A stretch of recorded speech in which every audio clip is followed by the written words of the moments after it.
Bienvenue dans le premier épisode de Stratégie intelligente. Je suis ravi de vous accueillir ici pour ce voyage vers l'épanouissement financier. Ensemble, nous allons aborder des sujets essentiels, explorer des stratégies et surtout partager des connaissances pour que chacun puisse prendre en main sa destinée financière. Vous vous demandez peut-être pourquoi un podcast sur la finance? Eh bien, parce que je crois profondément que l'épanouissement financier est accessible à tous. Encore, faut-il savoir comment y parvenir. C'est ce chemin que nous allons explorer ensemble. Aujourd'hui, je souhaite vous parler d'un sujet fondamental, l'éducation financière. On entend souvent parler de la nécessité de gérer son argent, mais peu savent vraiment comment s'y prendre, et encore moins pourquoi c'est si important. Alors voyons cela ensemble. Commençons par une réalité frappante. Saviez-vous que plus de 1,7 milliard d'adultes dans le monde n'ont pas de compte bancaire formel? Cela paraît incroyable, non? Et pourtant c'est vrai. Pire encore, environ 2/3 de la population adulte mondiale n'ont pas reçu d'éducation financière adéquate. Et les conséquences sont bien réelles. Endettement, mauvaises décisions financières et un stress financier qui touche 72% des adultes à un moment de leur vie. Mais, me diriez-vous, pourquoi tant de personnes sont-elles mal préparées ? Et cela remonte souvent à l'enfance. Quand nous étions petits, on nous apprenait à économiser un peu pour dépenser beaucoup. On nous disait, si tu veux quelque chose, économise pour l'acheter. Mais ce qu'on ne nous a pas enseigné, c'est comment générer et comment faire fructifier cet argent. Il n'existe pas de cours sur l'éducation financière à l'école. Et même, nos parents, souvent, n'ont pas les outils pour transmettre ces notions aux enfants. La plupart des gens pensent que l'éducation financière se résume à savoir comment dépenser et épargner. Pourtant, l'enjeu va bien au-delà de cela. Une mauvaise gestion financière commence souvent par des habitudes ancrées depuis l'enfance. Dépenser au fur et à mesure, ajuster son style de vie en fonction de ses revenus et dépendre d'une seule et unique source de revenus. Prenons un exemple. Combien de personnes, après une augmentation de salaire, élèvent également immédiatement leur train de vie sans pour autant épargner ou investir? Cela nous semble naturel. Mais cela nous emprisonne dans une dépendance à notre revenu. Et réfléchissez. Imaginez, si demain cette source de revenus se tarit, que faisons-nous? La pandémie nous l'a brutalement rappelé.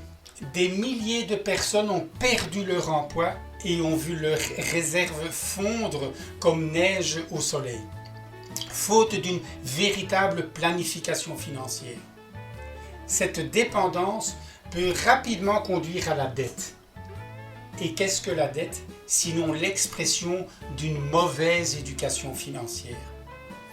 Lorsqu'on dépense plus que ce que l'on possède, on finit par emprunter pour combler le vide. Et ce sont les crédits qui s'amoncellent. C'est là que les ennuis commencent. Certes, le crédit peut être un outil utile, mais il devient dangereux lorsqu'on en perd le contrôle. Si vous n'arrivez plus à rembourser, les intérêts s'accumulent et la situation devient de plus en plus difficile à gérer. Alors, comment éviter ce piège? C'est là que l'éducation financière entre en jeu. Il ne suffit pas de savoir comment gagner de l'argent, encore faut-il savoir comment le faire travailler pour soi. Un élément clé de la stratégie est la diversification des sources de revenus. L'entrepreneuriat est une des voies qui permet aussi de ne plus dépendre uniquement d'un seul salaire. Mais attention, entreprendre sans une bonne éducation financière peut mener aux mêmes erreurs que dans une gestion personnelle. Si vos dépenses dépassent vos revenus, l'entreprise elle-même est en danger. Imaginons un instant que vous souhaitiez ouvrir une boutique. C'est un bon début. Mais pourquoi s'arrêter là?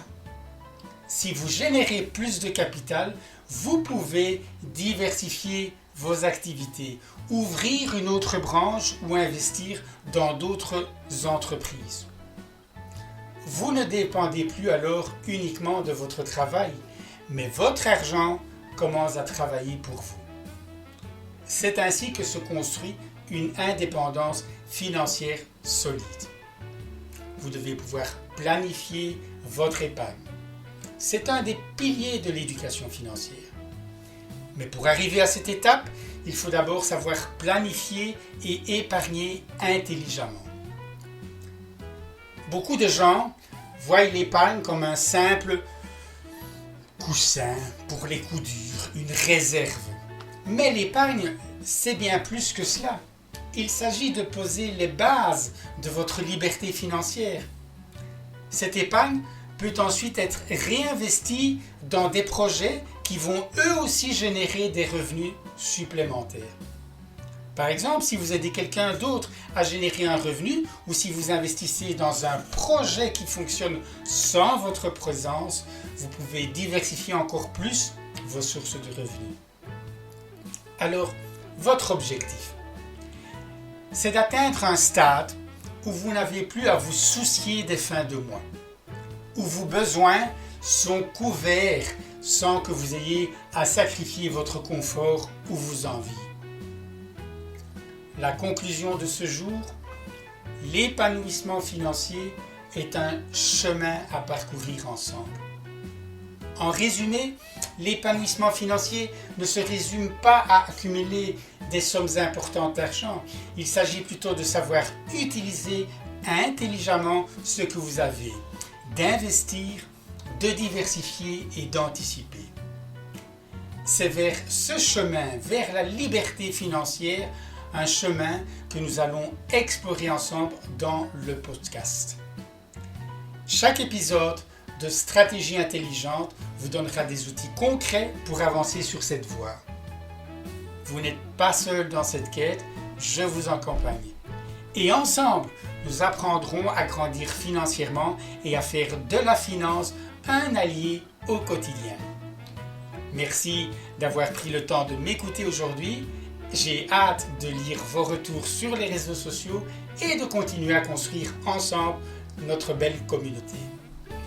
N'oubliez pas, l'épanouissement financier est possible et il commence avec une éducation financière solide. À très bientôt pour de nouveaux épisodes où nous irons encore plus loin dans l'exploration des stratégies qui vous permettront de maîtriser votre avenir financier.